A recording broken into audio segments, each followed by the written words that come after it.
Welcome back to The Factor Uncensored. Celebrity chef Mario Batali should have learned this in kindergarten.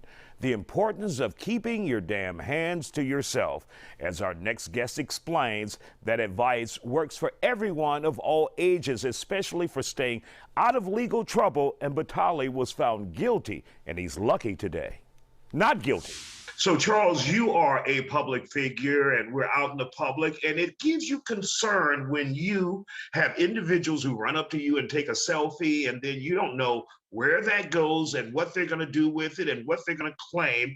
And Mario Batali, the chef, got the worst end of that. He was accused of sexually assaulting someone. And of course, the judge ruled in his favor. The ruling was in his favor, not guilty. But it leaves you just wondering, are we all open to liability with these selfies and people who are looking to take advantage of you? Well, I mean, there are always people that are looking to take advantage of celebrity or fame, but that doesn't necessarily mean that that's what happened in this case.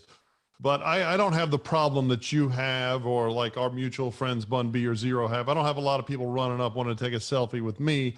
But I think one thing is watch your hands. If you look at Keanu Reeves, he always holds his hands far enough out that they can be seen just in case.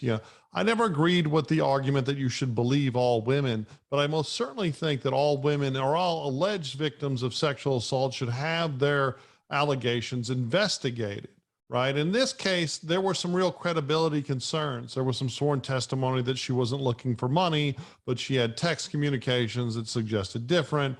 There were some other acts of hers that suggest an untruthfulness or a lack of moral turpitude in terms of honesty. But then it really came down to the pictures, and the defense attorney did a very good job of showing the time gap between two groups of pictures, as if she left and then came back for more, and the space between the two that seemed to suggest that she was being dishonest. But there were other things to suggest that she was being honest. She immediately began telling her friends and had some real serious concerns about it right after the alleged incident. But really quick, before you go on, Charles, taking a look at what she said and her credibility, did you believe her at all? Do you think he went too far?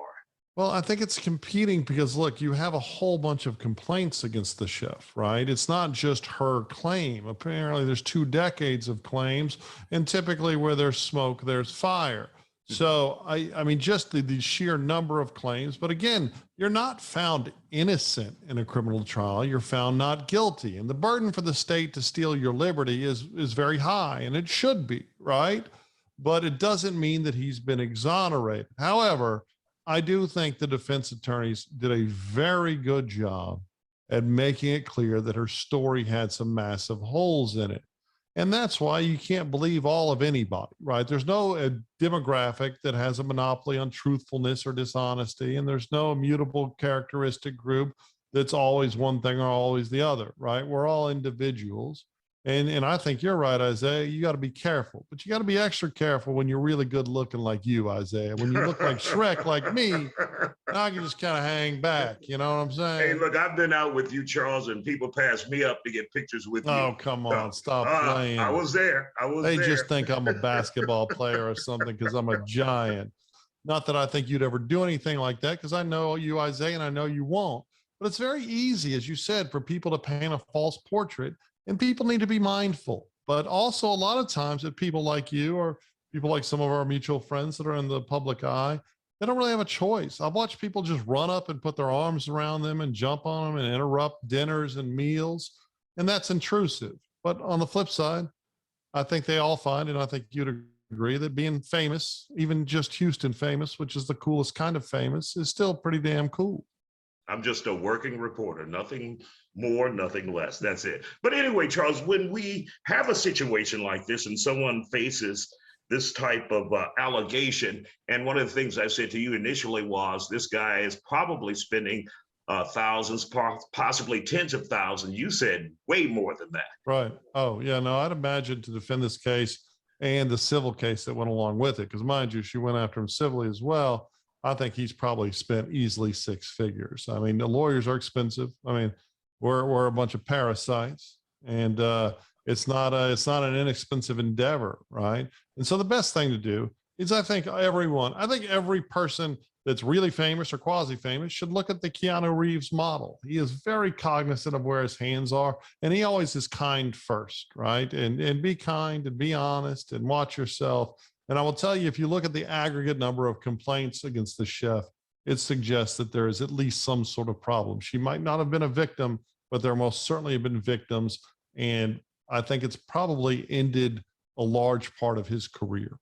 Got it. And of course, we want to remind our viewers, we do want to emphasize, if there is an allegation of sexual misconduct, it should be investigated despite the cost to the defendant. That's just the way the system works, right, Charles? And I think it should be the way the system works. We should give all women or all alleged victims at least the investigation that they're due, because that's the way it should work.